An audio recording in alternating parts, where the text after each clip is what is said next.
calling here to show you a couple nerve glide stretches for this nerve called the ulnar nerve.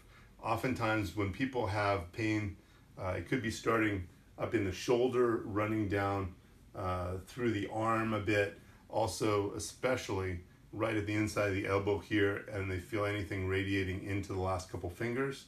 This can be some sort of impingement of this ulnar nerve, especially if you're having trouble having strength in the last two fingers, like trying to open a door, take the lid off a jar, that sort of thing. So what we want to do is we want to free up the nerve, and what can oftentimes happen is if there's a lot of tight muscle or adhesion along that nerve pathway, it'll pinch that nerve and it'll keep it from gliding back and forth. When there's pulling on the nerve and it can't slide the way it needs to, when you move your arm around, what happens is it starts to irritate it and inflame it. So what we want to do is encourage the smooth movement of that. So the first thing I'm going to have you do is just a very simple stretch. You're going to take your fingers of the opposite hand.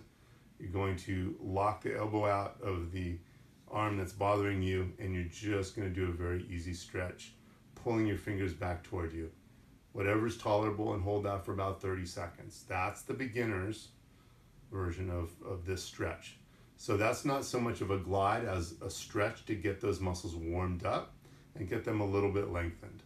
Then from there, what I would do is I would take my fingers of the opposite hand and put it over the last two fingers of the affected side, and I'm going to just bend again at the wrist, locking the elbow straight, and stretch them back toward me.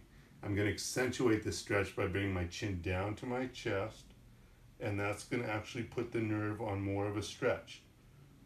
And then I'm going to bring it back to where I started, just like so. I'm going to repeat that about 5 times. And that's going to start to glide the nerve back and forth through here. Now, another thing that you can do for this is you can start with your hand out to the side like this. So you're already in that stretched position. And what you're going to do is you're going to bring your hand up. You're going to turn your fingers down toward your shoulder, and you're going to put your hand against the side of your head like so. And this, for a lot of people, will start this tingling already going into the fingers, especially if you have some compression on the nerve or impingement. From that position, you can even take your head a little bit to the side, so that allows you to come up a little bit higher with the elbow and really stretch all of this out through here. Now I would then bring it back to this position and bring it back up again. I would do this 5 times on each side, or on the affected side.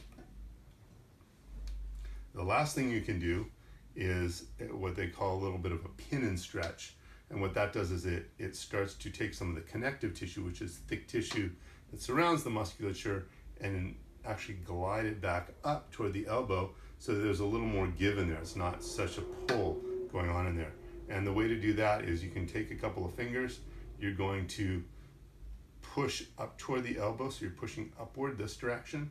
At the same time as you're holding that, you're going to bend your hand down, and then you're going to rotate it out like so. So again, that's pushing upward here.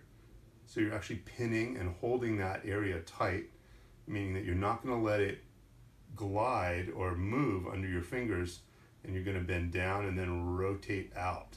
And you might feel a little bit of a burning sensation, but what that does is it really starts to open up this connective tissue. Now notice I'm going below where the muscles insert here from the forearm. I'm going just below that because I'm trying to free up some of that connective tissue so that there's less pulling that's going on the inside of the elbow here.